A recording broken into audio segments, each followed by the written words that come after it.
Good evening, everyone. This is Santero Balogum, coming with another video.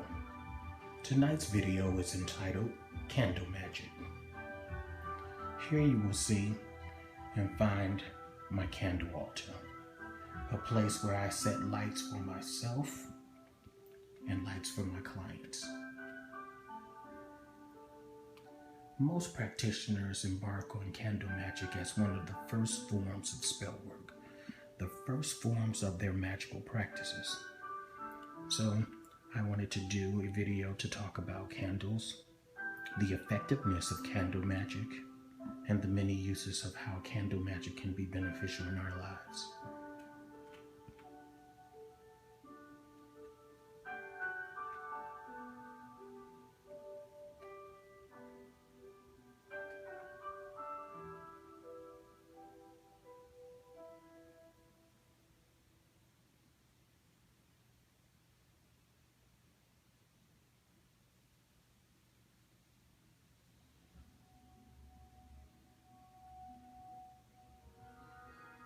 Many of us know about the benefits of the different variations of colors in the candles: blue, green, black, white, purple, and so on, and the representations of each color as they pertain to aspects of our daily lives. The blue candles being tranquility and peace, home, intuitiveness. Green candles representing the earth, nature, money, prosperity. White candles being a portion of all colors, as well as purity, thought, balance, holiness. And then black. Many practitioners burn black candles because it is said that a black candle embodies every single color united together.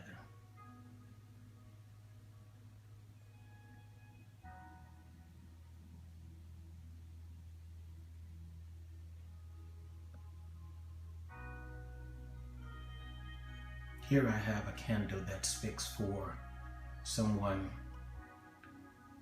for prosperity, for money. And what I've done is I worked with some herbs and some oil, and I fixed a Mojo bag. And the purpose of this candle with the Mojo bag is that as the candle flame burns, there is oils, resins, and other ingredients that's fixed on the candle.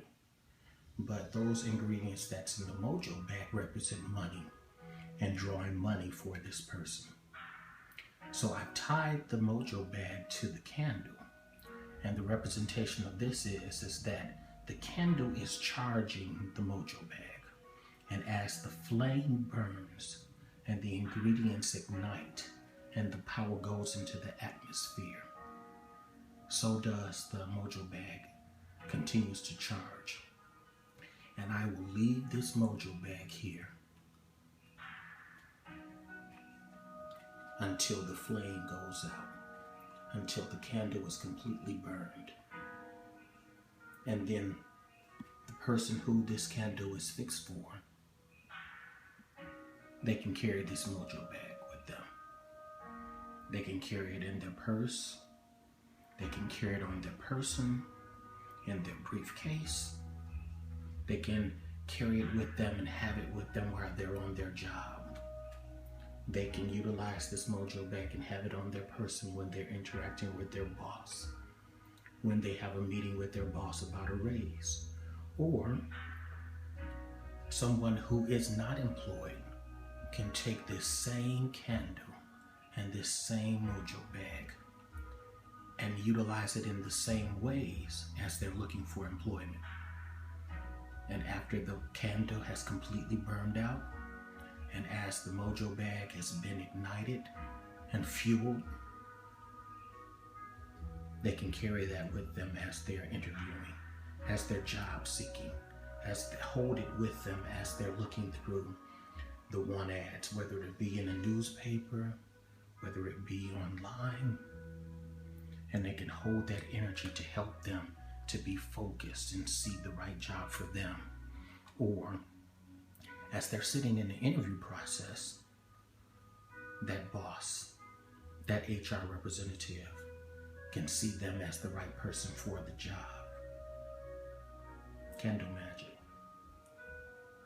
The ingredients are in the candle wax, and the candle wax allows the flame to allow the energy of what our intention is go into the atmosphere.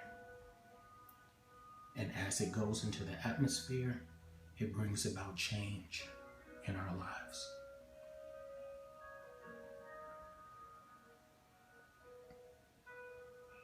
I have many different representations of candle here. Here I just have a green candle that's lit in honor of a deity. Here I have Our Lady of Regular candle, a representative of the Blessed Mother, but also a representative of Yemaya, Orisha Yemaya. And so as I stated, I have this altar that's always set up. It always has candles burning on it. It always has something working on it to help my clients, to help myself. And I also work with the saints. If you don't know about the saints, if you think it's just something that's particularly church affiliated with, I wanted to introduce you to the devotion of the saints. Many of these novena candles have prayers on the back of them, but the prayers can be modified by your needs. And it's a understanding of the person who is the saint and who lived. They were someone who went through trials and tribulations and situations on this planet, who was released from this planet and is now in the spirit world working on behalf of mankind. And this particular saint here is Saint Jude. Saint Jude is one of the saints of the impossible cases.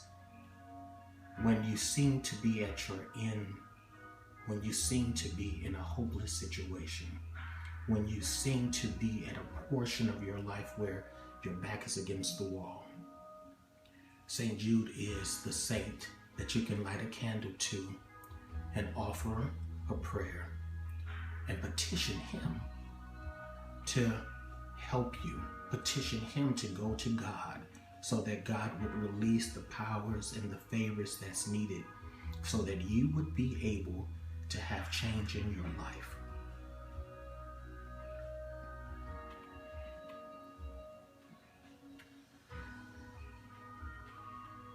Again, candles. Knowing what ingredients to mix on the candles, knowing what herbs, praying over them, meditating with them, allowing them to be infused with ingredients, to be infused with energy, to help us in our lives. They're also a focus point, a focal point for us to be able to come back to that altar, that sacred space, and center ourselves so that we will be able to have what we need to make it in our daily lives.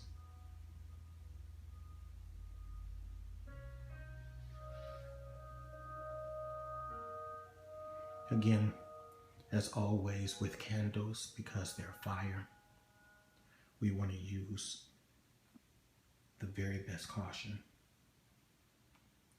We want to make sure that as we're burning candles, we don't leave them unattended. As I have my altar set up, I continually come back and check on the candles. I never leave them on while I'm not home. I never leave them on while I am not around to monitor how the flame is.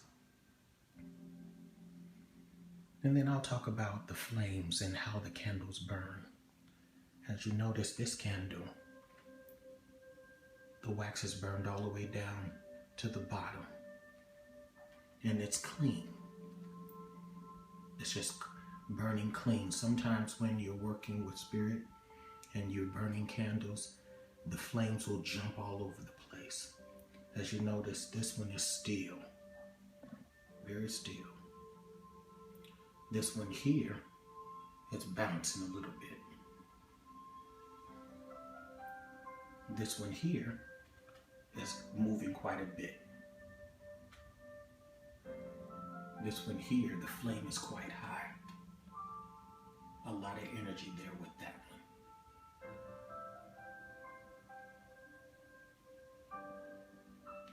These two, quite still. So the flame will give us a lot of different indications as we're working with spirit, what's going on with the candles. I've had candles that in the midway of burning, the jar broke.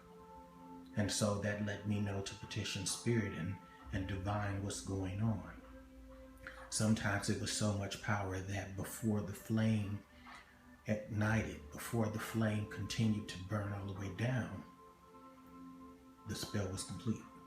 Sometimes it's that spirit is trying to get your attention to bring you back to your altar so that you know to divine and find out what's going on. Sometimes there is something else that's needed. Sometimes there is nothing that's needed, but you need to light another candle. These normally are 5 to 7 day candles that burn within 5 to 7 days. Even if you blow them out, you'll notice that if you light them every day, you're still going to get about a 5 to 7 day ratio of time that the candle will burn. Sometimes the candles will burn very slow, and you'll have a candle that will go past that 7 days, and it's just letting you know that spirit is still working on that, and that situation is going to take a little longer. Not to fret though, not to fret. So pay attention to your candles. Pay attention to the flames. Always ask and divine what's going on when you're working with spirit so that you'll have what you need. It's a relationship. We work and spirit works. We should always have faith and give our situations to spirit and to our deities and know that they're working on our behalves, but we should always pay attention to the things that's going on in life, especially as magical practitioners, because that's when we're partnering. That's when we're coming to our altars and we are observant, and then we go back and we ask our deities, is there something going on? I've noticed that this candle is very slow. Should I be concerned? I noticed that this candle over here has a high flame. Should I be concerned? I know that this candle here is burning quite high. And just observe. And pay attention to what's going on with your altar. That sacred space where you come to make petitions, where you come so that you can light a candle and receive change in your lives or the lives of your clients. Again, this is Santero Balogum. I just wanted to share just a little bit on candle magic. I know there are so many different practitioners and people who post videos about candle magic, and all of them are good and all of them have their unique spins. And it's just that. Some people like red cars and some people don't. Some people like green cars and some people don't. Some people like gray cars. And so everything won't speak to everyone. And I just wanted to offer my take on candle magic. The things that I do that's beneficial to me. Watching the flame. Ensuring that I'm not leaving candles unattended. Ensuring that I blow them out. Ensuring that as I make a petition, I'm monitoring what's going on with the candle so that I can divine and ask my spirit guides, the deities that I work with, the Orishas, what's needed. if I'm praying directly to the saints, if I'm praying to St. Jude. Sometimes I've had it where in the midst of me praying, the candles start popping. And that's just the spirit letting me know they're hearing me. And depending on what I'm saying at the time that the candle is popping, they're letting me know either that's working, they're hearing me, and that's going to work out. So again, candle magic. One of the first and beneficial things as practitioners that we can do for spell work. Timeless, ageless,